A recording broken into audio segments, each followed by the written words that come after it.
Hey guys, Barretus here and welcome back to Forever Stranded. So in the last video, we got a few quests knocked out, I think. We've been waiting for these crystals. They're still... I've done a bit of work outside the expanding the walls, and these guys have still only gotten to 46%, so they're going to take ages. I was having a look at building crystal growth accelerators, and we could do that, but I have a feeling if we build them, they're going to have us build some for a quest and we're going to end up doubling up. So I think I'm just going to leave these initial ones, and we'll see. They're nearly halfway now, so I mean they'll finish eventually. But let me show you guys what I did between recordings. So I did half a stack of dust, half a stack of sand, and half a stack of gravel. So we've got a nice little supply of iron and redstone and stuff. Actually, I might grab that iron. I've got half a stack of iron smelting out here. There we go. Okay, so changes that I have made. So if I go to the map, you'll see we've actually extended the wall. So previously, I believe it cut across here where this line of cobblestone is. So we extended it out this way and then out to the north a little bit as well. So what I planned to do was expand our water mills and start building like a proper work area out here. Now that we've got like walls with little ridges on them, we're pretty safe from anything that's going to spawn out here. I guess the only thing that can threaten us would be blizzards, and we haven't really had any issues with them so far, so I think we're going to be safe. So I built our second water mill. So you can see it's hooked up on this side now with a kinetic dynamo. I haven't checked its efficiency on its own yet, but once we get our new capacitor built, we'll do that. And I'm actually very hot already. So that I think all the time I spent messing around, the temperature's gone up. So we're back into summer again, unfortunately, which means we're going to have to run inside and hide during the middle of the day, but that's okay. Let's see, what else did I do? So yes, we extended this. I built this second water mill, and I built a frame for a third. We just don't have the water mills themselves, the water wheels for it yet, but it's ready to go. I also shrunk the size of the cactus farm by 1, so it's back to the size that it was when we initially built it. Just because I realized once we encased it to stop the sand from getting into it, we could just make it one smaller anyway, because the cactus will just hit the wall and slide down into the water anyway. And once my temperature drops one more, alright, let's go. Yeah, so you can see I've just pulled it all back in by 1, so there's only a 1 gap around it now. I didn't move the water underneath, but I just adjusted the water stream so that they still flow correctly. We might be able to see that if I... Yeah, so you see, we had to put a line of blocks there because that water source got pulled 1 closer. So we had to extend this by 1 as well, which meant that water source moved down 1. But I found if I put a block there, it still all flows around it on top of the hopper anyway, so there wasn't really a need to rearrange any of the stuff down here, since this is all pretty good as is. And since I think it would ordinarily, the water would flow out, but because I've got this half slab here, it seems to be fine. Items haven't been falling out of the hopper.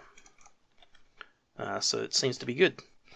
And we are getting hot again. Man, this is rough.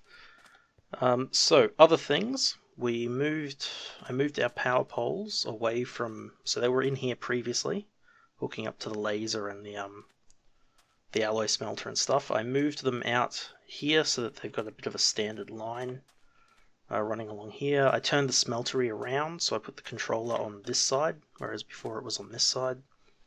And like swapped these two over and swapped out the order of these so that your main accessing side is here. And And that's about it, I think. I've also been just killing skeletons and stuff when I happen to see them beyond the wall.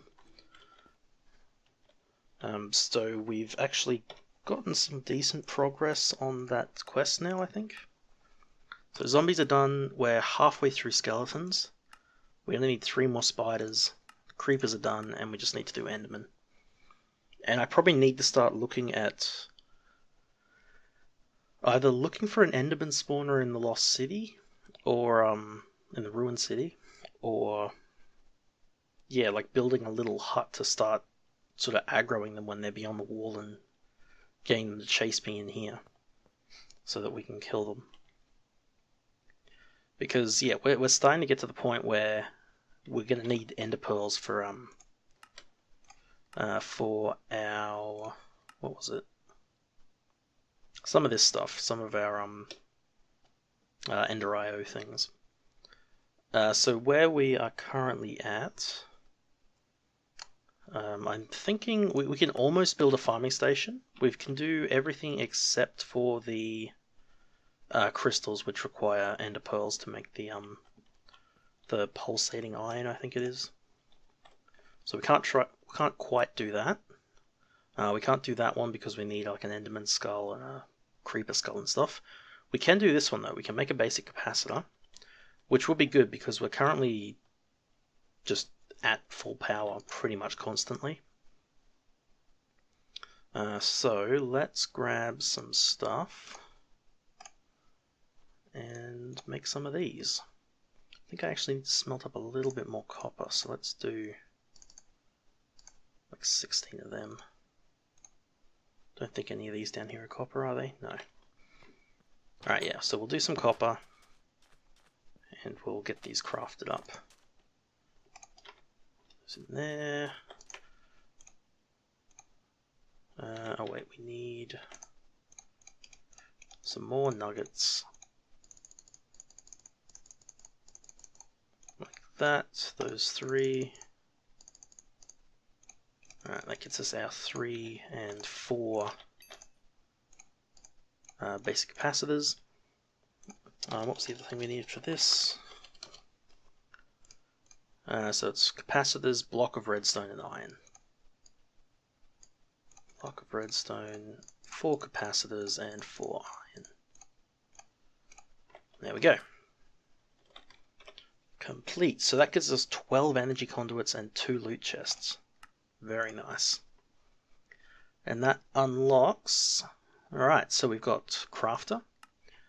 There's not just A2 who can do these things you know. Okay, make a crafter, we get a choice reward. 9 pulsating iron. Ooh, that is actually really juicy. Because pulsating iron is the one that requires an ender pearl for each one. So that would be the equivalent of getting 9 ender pearls. That's huge. Or a pulsating crystal. Was that offering a pulsating crystal or 9? Oh no, an ender crystal. How do we make an ender crystal? Ender crystal. There's a vibrant crystal and a soul vial of an enderman. A bunch of RF in the soul binder. Interesting. That could be pretty good if we have anything that we can make that only requires 1. Stuff for traveling. Transceiver, you need multiple of them. Vibrant photovoltaic cell. Inhibitor obelisk. Interesting. There are a couple of options we could look at. Maybe. Do it in the enchanter and you can get soulbound. Ooh. Interesting. Oh, and you can do it to put the travel upgrade on the ender. Interesting. But I think we'll be going for the pulsating iron in this case, just because that's so handy. That'll allow us to do the auto farm, possibly some other ones. But let's see, so we've got that one to make a crafter. We got monsters stop. Well, good offense is a good defense. Let's try and stop these monsters getting to you. Make an attractor obelisk and an aversion obelisk. And we can get some more pulsating iron from that. Let's have a look at that. So, obelisk. Attractor obelisk. Tyson crystal. Just emerald and a villager. Oh, okay. An aversion obelisk, which requires a tormented enderman head. Just an enderman head and a slice and splice. Okay, they're a little ways away, but they are doable. I think a empty soul vial isn't too bad. Fused quartz and solarium. Yeah, we could do that. So we could do them. What's the other one? A crafter.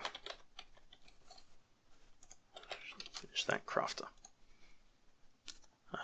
Z logic controller. Yeah, that one's doable as well. Alright, so what was the last quest? Power usage. I wonder where all the power is going. Some machines will let you see the usage of power. Make a power monitor and a graphical power monitor. We can get coal power, item conduit, energy conduit, or 16 vibrant alloy nuggets.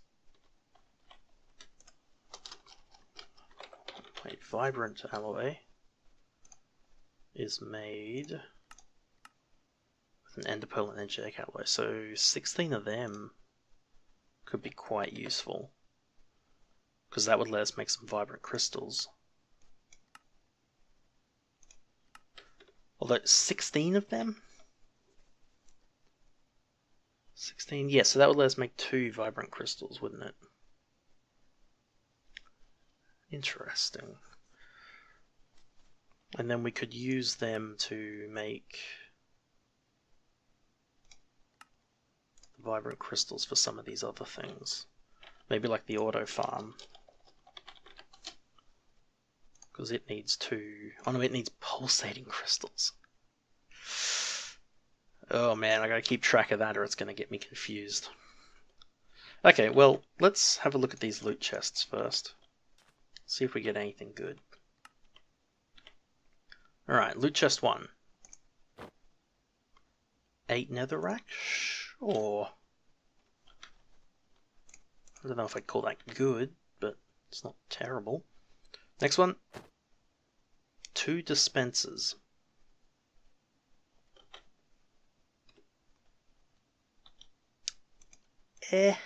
That's not amazing.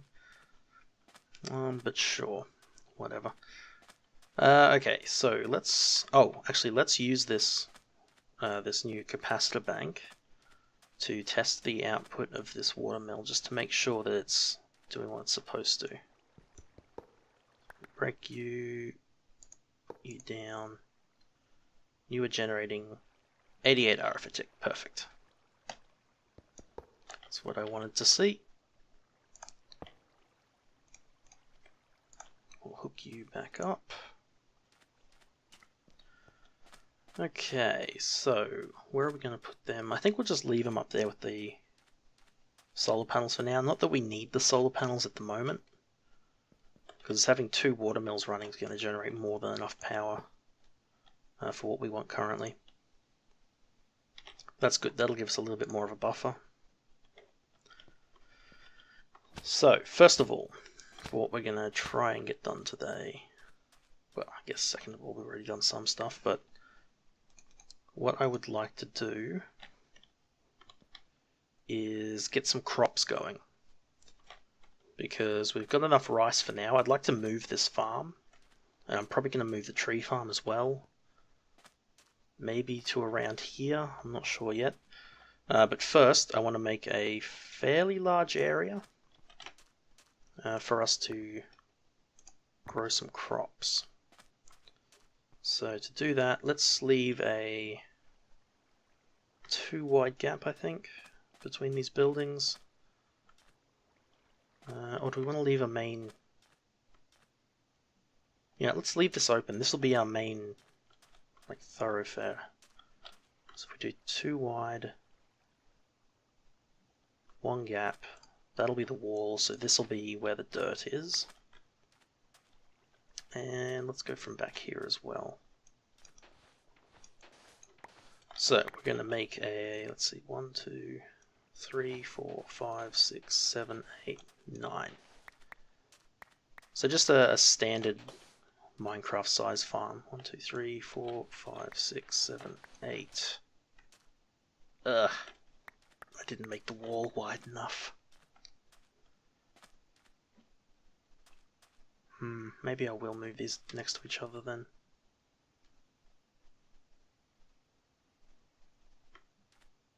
Yeah, alright, I'm going to do that. So if we do one there, that's the wall. 1, 2, 3, 4, 5, 6, 7, 8, 9. That'll be the wall. It's the small gap between, sure. That's fine, it's not brilliant, but it'll do. I want this to be a fairly big area because we're going to make a little greenhouse. And from in here we'll be able to grow all of the different crops that we haven't been able to grow previously. So I mentioned a little while ago, I'm not sure how many recordings ago it was, but I jumped into a creative world in this this mod pack and just tried getting crops to grow. So I figured it was something to do with temperature, so I messed around with that, and then I ended up getting annoyed with it, looking it up and finding out that it's actually it's a combination of things. So you need to be, it needs to be an enclosed room with no direct sunlight on top. Put a wall block there, which I found kind of odd, but whatever. It also needs to so be fully enclosed and have a heating coil running. It didn't seem to matter if it was summer or winter, or if it was the middle of the day and it was hot enough anyway, it just seemed to have a heating coil running. As soon as you turned it off, it didn't matter what the temperature dropped to, all the crops would start to die off. Okay, so to do that we need to make a heating coil. Heating coil, which means we need blaze rods.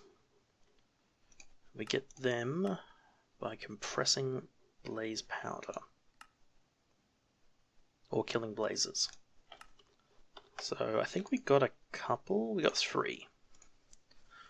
So then our options are, we either go back to the city, to the ruined city, and get more by fighting blazes, or we try and build a compressor. And I'm kind of leaning towards building a compressor because fighting blazes at the moment is pretty scary. Although there is a blaze spawner, so we could try and build a mob farm around it. No, I think we'll go with the compressor. Maybe. How expensive are they? Stone, basic machine casing, electronic circuit, which is just iron plates. Pretty cheap, but I'm not sure if we can power it normally. I did notice in my engineer's manual, hopefully this doesn't crash us, there's these industrial wires which appear to be Industrial Craft 2 compatibility with Immersive Engineering. So it looks like you can use these to transfer EU, the Industrial Craft 2 power, but there's also these converters which look too expensive to make at the moment. But I think there's another converter, and I actually looked this up, I just got to remember what it was. Does it convert? Yeah, here we go. So these Slugs, EU, and RF converters. So these 3 here convert the different tiers of EU Industrial Craft power to RF, and this one converts RF to EU. And it's possibly not that bad to make. Iron ingots, copper EM red flux induction coil, which is Energium dust, and coil. Coil's easy. What's the Energium dust? Diamond dust. Ooh. Which I think we can do. Because we have...